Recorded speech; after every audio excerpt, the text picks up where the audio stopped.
નમસ્કાર વિદ્યાર્થી મિત્રો. ધોરણ 12 વિષય સમાજશાસ્ત્ર, પાઠ નંબર 5, પરિવર્તનની સામાજિક સાંસ્કૃતિક પ્રક્રિયાઓ. એમાંનો બીજો લેક્ચર, સંસ્કૃતિની પરિવર્તનનો અર્થ અને વ્યાખ્યા. તો પરિવર્તનનો અર્થ એટલે બદલાવ, પરંતુ સાંસ્કૃતિક એટલે માણસના જન્મથી મૃત્યુ સુધીની યાત્રા અથવા તો માનવ મનનું ખેડાણ. સાંસ્કૃતિક પરિવર્તન એક વિશાળ અર્થ ધરાવતી વિભાવના છે. તેમાં સંસ્કૃતિમાં સમાવિષ્ટ તમામ બાબતો જેવી કે કલા, વિજ્ઞાન, યંત્રવિજ્ઞાન, તત્વજ્ઞાન, ભાષા, સાહિત્ય વગેરે તેમજ સામાજિક સંગઠન તંત્રમાં સ્વરૂપો, રચના અને કાર્યોમાં આવતા પરિવર્તનનો સમાવેશ થાય છે. જો પરિવર્તન અર્થ ધરાવતા વિભાવના એટલે એની સંકલ્પના. સમાવિષ્ટ તમામ બાબતો, કઈ કઈ બાબતો સમાવિષ્ટ થાય? કલા છે, વિજ્ઞાન છે, યંત્ર વિજ્ઞાન, તત્વજ્ઞાન, ભાષા, સાહિત્ય, આ બધું જ સામાજિક સંગઠનના સ્વરૂપો, રચના અને કાર્યોમાં પરિવર્તનનો સમાવેશ થાય છે. સંસ્કૃતિનો ખ્યાલ વિશાળ છે. તો સંસ્કૃતિ નાની સૂની નથી, કારણ કે જન્મથી મૃત્યુ અને પેઢી દર પેઢી ચાલતી સંસ્કૃતિ છે. સંસ્કૃતિના ભૌતિક અને અભૌતિક પાસામાં આવતું પરિવર્તન સાંસ્કૃતિક પરિવર્તન છે.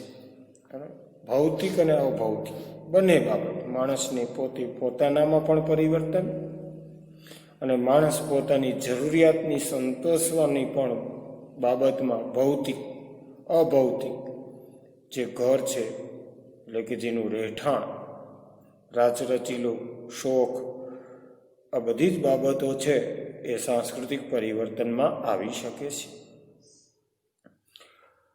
સંસ્કૃતિના ભૌતિક પાસામાં ફર્નિચર, યંત્ર, મકાન વગેરેનો સમાવેશ થાય છે.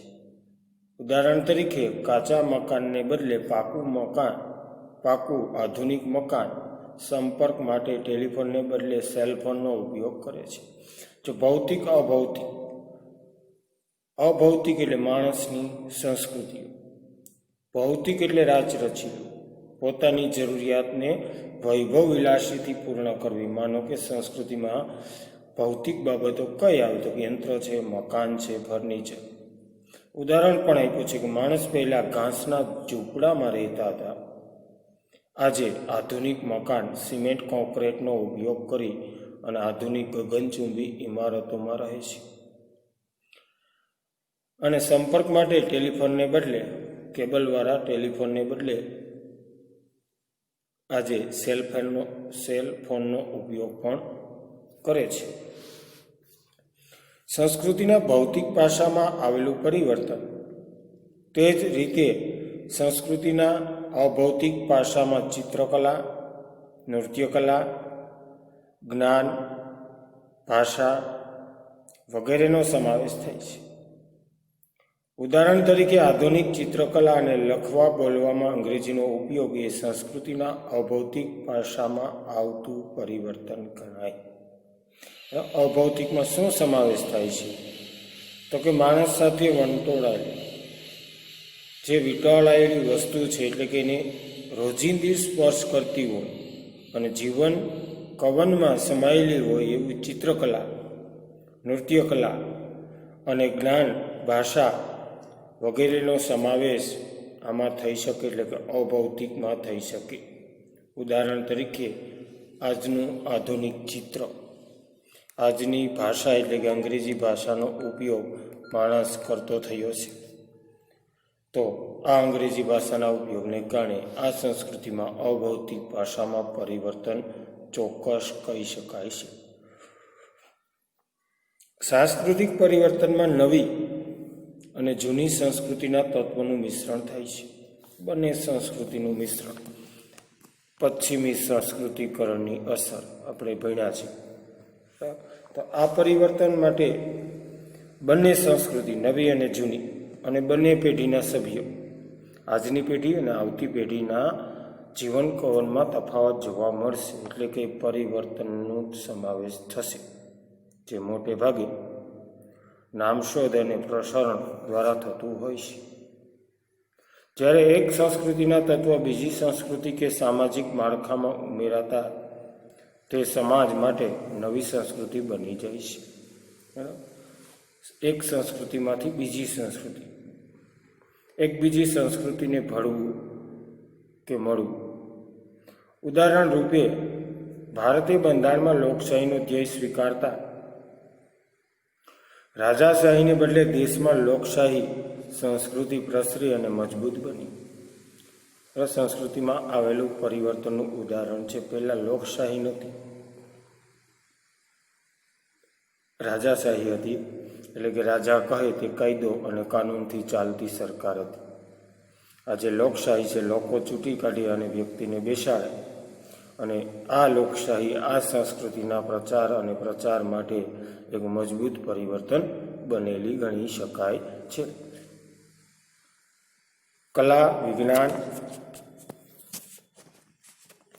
તત્વજ્ઞાન વગેરે સંસ્કૃતિના તત્વોમાં આવતું પરિવર્તન એટલે સાંસ્કૃતિક પરિવર્તન. બરાબર. કલા, વિજ્ઞાન, તત્વજ્ઞાન વગેરે સંસ્કૃતિના તત્વોમાં આવતું પરિવર્તન એટલે આજની સાંસ્કૃતિક પરિવર્તન. આમાં સામાજિક સંગઠનનું સ્વરૂપ, નિયમોમાં થતા પરિવર્તનનો પણ સમાવેશ થાય છે. આ રીતે સાંસ્કૃતિક પરિવર્તન સામાજિક પરિવર્તન કરતાં વિશાળ ખ્યાલ છે. એટલે કે બધા જ સામાજિક પરિવર્તનનો સાંસ્કૃતિક પરિવર્તનો કહી શકાય. દાખલા તરીકે મૂલ્યોમાં આવેલું પરિવર્તન. જે સંસ્કૃતિ જે છે તે એના સંગઠન, એનું સ્વરૂપ, એમના નિયમો. સંસ્કૃતિનું સંગઠન કેવું છે, એના નિયમ કેવા છે, એમના સ્વરૂપ કેવું છે, એમાં પણ ધીમે ધીમે બદલાવ એટલે કે પરિવર્તન આવવાનું છે. આ પરિવર્તન આ સામાજિક પરિવર્તન કરતાં એનો વિશાળ ખ્યાલ કે અર્થ છે. આમ આ પરિવર્તનને સાંસ્કૃતિક પરિવર્તન કહી શકાય. મૂલ્યોમાં આવેલું પરિવર્તન. મેકાઈવર અને પેજ.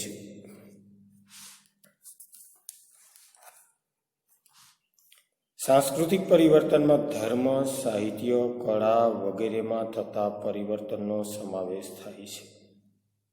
સામાજિક પરિવર્તન સાંસ્કૃતિક પરિવર્તનથી વધારે ગતિશીલ હોય છે, કારણ કે સામાજિક સંબંધમાં જેટલી ઝડપે પરિવર્તન આવે છે તેટલી ઝડપથી કલા, વિજ્ઞાન, સાહિત્ય, પરંપરા, ધર્મ, તત્વજ્ઞાન વગેરેમાં આવતું નથી. દાખલા તરીકે માતા પિતા અને સંતાન વચ્ચેના સંબંધોમાં આવેલું પરિવર્તન. મેકાઈવર અને પેજ એમ કહે છે કે ધર્મ, સાહિત્ય અને કળા વગેરેમાં જે પરિવર્તનનો સમાવેશ થાય છે, આ પરિવર્તન આ સાંસ્કૃતિક પરિવર્તનથી વધારે ગતિશીલ છે. અને સામાજિક સંબંધમાં જેટલું પરિવર્તન આવે છે તેટલી ઝડપથી કલા, વિજ્ઞાન કે સાહિત્ય, ધર્મ, પરંપરા, તત્વજ્ઞાનમાં વગેરેમાં પરિવર્તન આવતું નથી. કારણ કે ધર્મને ધીમે ધીમે પરિવર્તનની જરૂરિયાત સાથે સાથે સ્વીકારવુંનું પ્રમાણ ઘટ્યું છે. કારણ કે માતા પિતા અને સંતાન વચ્ચેના સંબંધમાં પણ આજે બદલાવ આવી રહેલો જોવા મળે છે.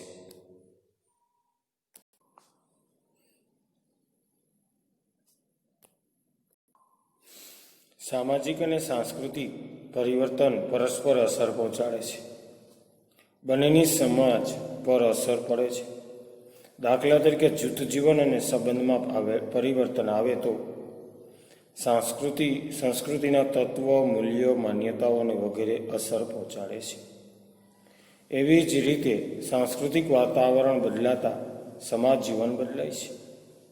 આમ એકબીજા પર અસર કરે છે. દાખલા તરીકે સાંસ્કૃતિક પરિવર્તનથી ગ્રામીણ જીવનમાં પરિવર્તન આવ્યું છે.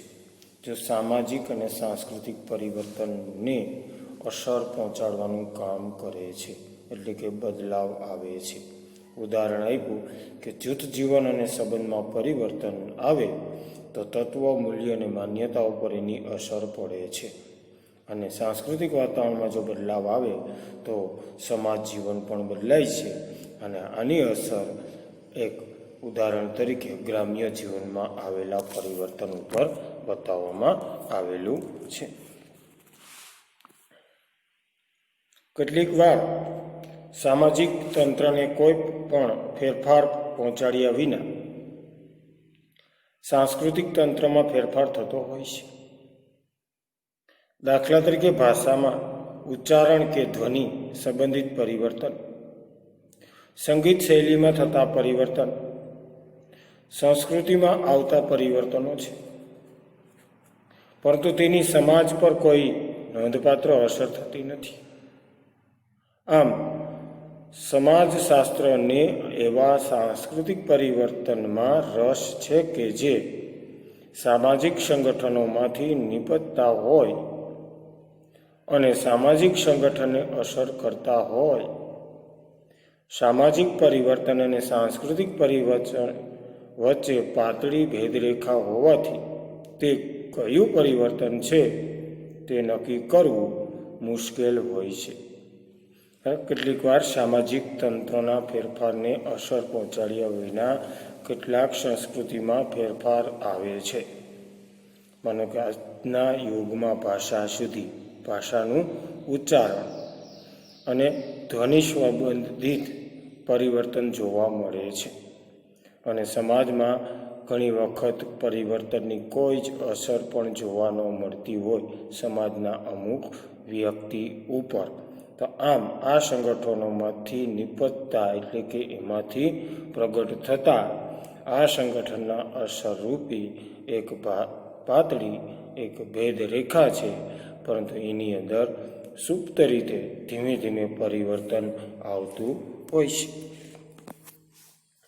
સાંસ્કૃતિક પરિવર્તનના લક્ષણોમાં સાંસ્કૃતિકના કોઈ પણ ભાગમાં આવતું પરિવર્તન. સંસ્કૃતિના કોઈ પણ તત્વ કે ભાગમાં આવતું પરિવર્તન એ સાંસ્કૃતિક પરિવર્તન તરીકે ઓળખી શકાય. દાખલા તરીકે હેન્ડલૂમને બદલે પાવરલૂમનો ઉપયોગ, નવરાત્રિનું બદલાયેલું સ્વરૂપ. સંસ્કૃતિ, જો સંસ્કૃતિ એટલે માણસની સંસ્કૃતિ, કલ્ચર, જીવન જીવવાની રીત, મનાવવાની ખેડાવ, જન્મથી મૃત્યુ સુધીની યાત્રા. હેન્ડલૂમને બદલે આજે પાવરલૂમ બદલાવ આવ્યો. નવરાત્રિ પહેલી કેવા હતી ને આજના સમયના ખેલૈયા કેવા છે, પરિવર્તન થઈ ગયું છે. તો આને સંસ્કૃતિના ભાગોમાં આવેલું પરિવર્તન કહી શકાય છે. સમાજની સાધનાત્મક વ્યવસ્થામાં થતું પરિવર્તન.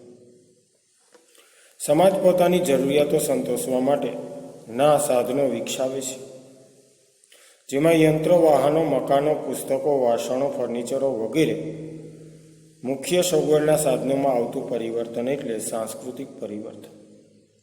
દાખલા તરીકે બેસવા માટે સોફા સેટ, જમવા માટે ડાઇનિંગ ટેબલનો ઉપયોગ. સમાજમાં આવેલું સાધન સ્વરૂપે પરિવર્તન. માણસ પોતે પોતાની જરૂરિયાતને સંતોષવા માટે, પોતાની સુખાકારી જીવન જીવવા માટે સાધનો, યંત્રો, વાહનો, મકાનો વગેરે બાબતો ઉપર પરિવર્તન લાવે છે. બેસવા માટે સોફા સેટ અને ગુજરાતી જમવાને બદલે એટલે કે ડાઇનિંગ ટેબલનો ઉપયોગ કરી રહેલું છે. આ સાધન છે. સોફા એ પણ સાધન છે, એટલે સાધનાત્મક પરિવર્તન કહેવામાં આવે છે. સમાજની ધોરણાત્મક વ્યવસ્થામાં થતું પરિવર્તન. સામાજિક સંબંધની વ્યવસ્થા ટકાવવા સમાજ ધોરણોની વ્યવસ્થા રચે છે, જે સંસ્કૃતિનો ભાગ છે. તેથી ધોરણાત્મક વ્યવસ્થામાં થતા પરિવર્તનને સાંસ્કૃતિક પરિવર્તન કહેવામાં આવે છે. દાખલા તરીકે લગ્ન અંગેના કાયદામાં બદલાવ, સ્ત્રીઓના અધિકાર આપતા કાયદા, રાજાશાહીમાંથી લોકશાહી શાસન વ્યવસ્થા. ધોરણાત્મક નિયમોમાં ફેરફારો. જે ધોરણો છે, જે વ્યવસ્થા છે, એમાં જે રચના થયેલી છે સમાજમાં, એ એક સંસ્કૃતિનો ભાગ પણ છે. ધોરણ એટલે નિયમ. એમાં પણ આજે પરિવર્તન આવેલું છે. ઉદાહરણ તરીકે લગ્નના કાયદામાં બદલાવ આવેલો છે. આજે સ્ત્રીઓ છે એને પોતે પોતાની સ્વપસંદગીનો અધિકાર કે કાયદો આપેલો છે. રાજાશાહીમાંથી લોકશાહીની શાસન વ્યવસ્થા અમલી પણ બનેલી છે. આમ સામાજિક સાંસ્કૃતિક પરિવર્તનનો અર્થ જોયા બાદ આપણે હવે પરિવર્તનના સાંસ્કૃતિક પ્રક્રિયાઓ જોઈશું. ત્યાર પછીના લેક્ચરમાં આમની આપણે ચર્ચા કરશું.